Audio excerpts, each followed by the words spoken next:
Congregation may be seated.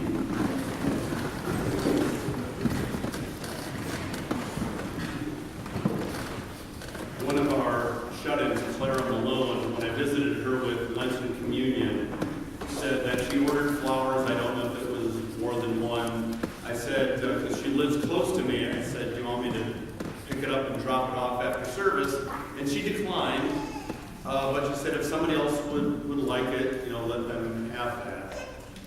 So if they're, hopefully Sue knows what flowers Clara Malone has, but if there's someone who was wishing they'd ordered a flower, perhaps you can go home with Clara Malone.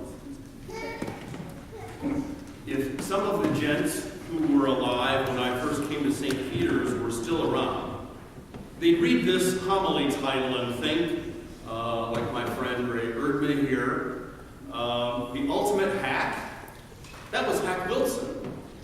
He played for the Cubs 85 plus years ago and still holds the major league record for runs batted in a season with 191. Or, if those gents followed the Cubs a little beyond the Hack Wilson era, someone like Ron might say, why, the ultimate hack, that would be Smilin' Stan Hack. Third sacker for the Cubs from the 30s and the 40s. But neither of them was the ultimate hack. Now, you and I might think of the hacks that seem to be in the news every week. It's Guccifer 2.0, or that guy with the pink hair who's the whistleblower from Cambridge Analytica, or someone else. And wasn't the ultimate hack the hack of the CIA's database? I mean, that was and is very, very serious. And some of you have had your debit card or identity hacked. Hackers can leave a virus on your PC if you click on the link in that email your friend did not send you. Well, if we go a little bit along that line, I'd say we're considerably closer to what is the ultimate hack. Just what is hacking, anyway? If we're not describing Grandma's cough when she's ill. The simplest definition I found online, actually there are three, they're not exactly the same. Hacking is to use a computer to gain unauthorized access to data in a computer. Lifewire.com tells us that you can hack a computer or a network.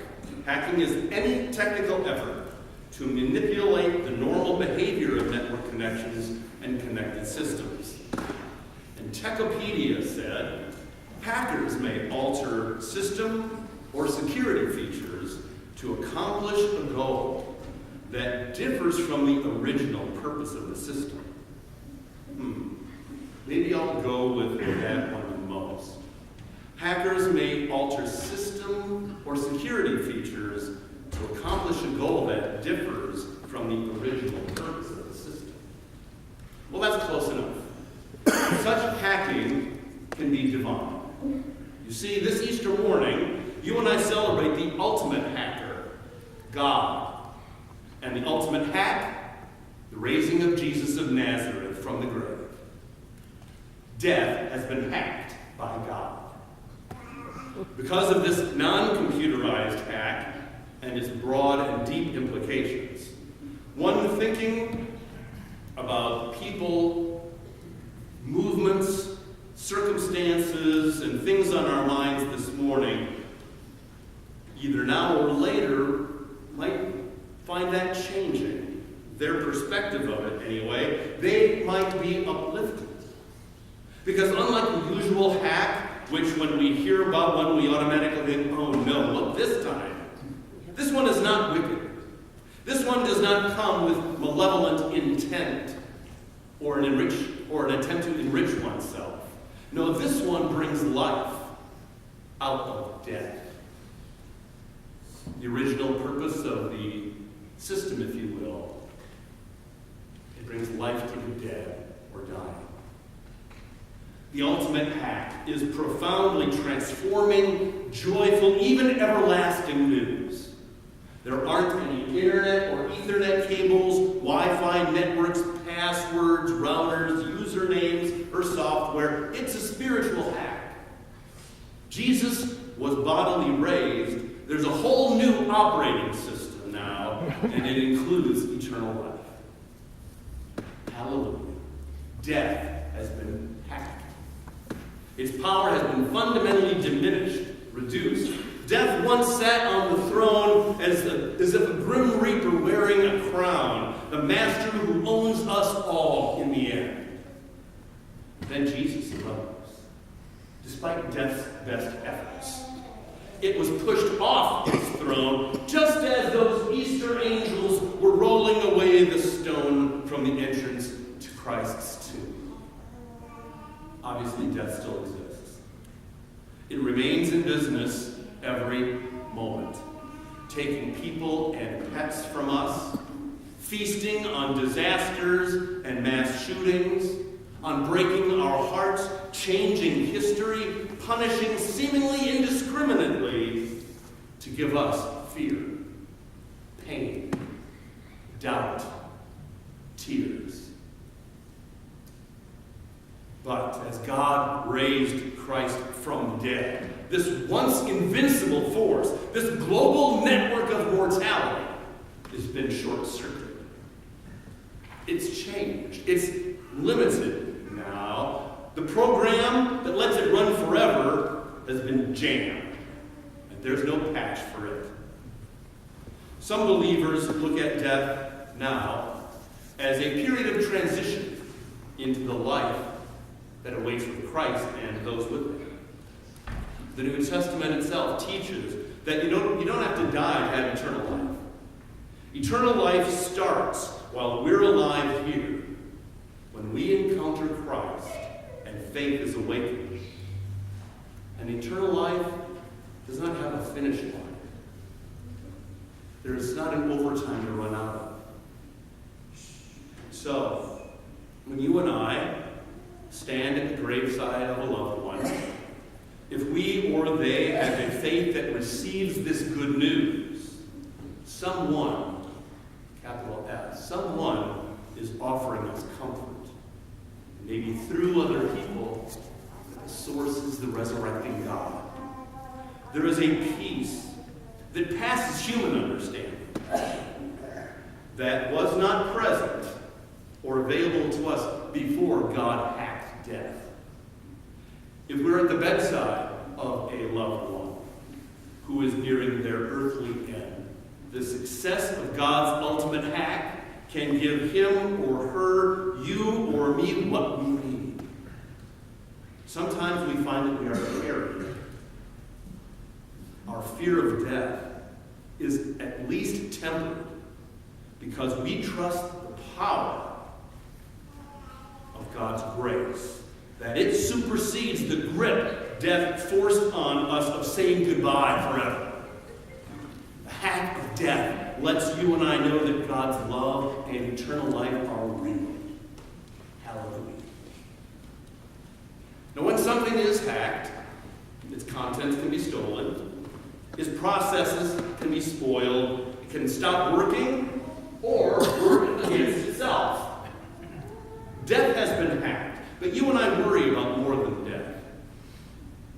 I believe God also hacked the powers of evil, hatred, and fear, which animated the groups and persons who killed Jesus. Not to say that our world has stopped crucifying or being crucified. But no death that you and I experience will be allowed to have the last word. Because of Jesus being raised, hope will always abide in the shadows that come of grief and loss, fear and despair, doubt and justice denied or delayed. The General Minister and President of the United Church of Christ, Reverend John Dorhauer, recently, for an Easter meditation, he observes the United States today and a little bit the broader world with our divisions, injustices, setbacks, apprehensions, setbacks in care for the earth, and around the world, the rise of fascism. And then he wrote, after listing these like a lament. It was a lament. He says, I'm looking for my Easter hope. I'm asking if this is the dying beyond which God has nothing to say. And God is not silent. God's speech resonates, he wrote, not from beyond the madness, but from within. He continued, on a street corner in St. Louis, a woman preaches at the opening of a child well-being center. The preacher has an Easter story to tell. She was left abandoned on that very street corner when she was 9 months old. In a sanctuary in Madbury, New Hampshire, the Maranatha Indonesian United Church of Christ celebrates 14 years of shared ministry and life. They have their own Easter story to tell. Many in the room just weeks ago were detained and threatened with deportation. One pastor's intervention and dogged determination affected their release. On this Sunday, Dorhauer observes, much more than an anniversary is celebrated as families are reunited. And then he begins to bring things together, but I won't read the whole thing. He continues, in the aftermath of one of the most violent and ugly chapters of our collective narrative, teenagers produced their own Easter hope by calling a nation to recognize that our love affair with gun violence is destroying the hope of children and youth. Their fierce resistance has an entire nation marching for our lives. God speaks, Dorhauer said, and beyond the seemingly impenetrable tomb, a new word is heard. Let those who have ears to hear, hear. Jesus lives. Not only death has been hacked,